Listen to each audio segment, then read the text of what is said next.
কবিতা লিখেছেন আল মাহমুদ। ফেব্রুয়ারি 21 তারিখ দুপুর বেলার অক্ত, বৃষ্টি নামে বৃষ্টি কোথায়, অত বরকতি রক্ত, হাজার যুগের সূর্য তাপে জ্বলবে এমন লাল যে, সে রুহিতে লাল হয়েছে কৃষ্ণ জাল যে। প্রভাত ফেরির মিছিল যাবে, ছড়াও ফুলের বন্যা, বিষাদ গেদি গাইছে পথে, তিতুমিরি কন্যা। চিনতে নাকি সোনা সেজে পুতুরামকে চিনতে, রুদ্র শ্বাসে প্রাণ দিতে মুক্ত বাতাস কিনতে।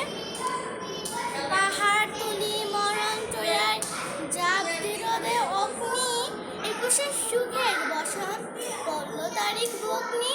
প্রভাত ফেরি আমায় নেবে সঙ্গে, বাংলা আমার বচন যে আজ আমি জন্মেছি এই বঙ্গে। ধন্যবাদ সকলকে।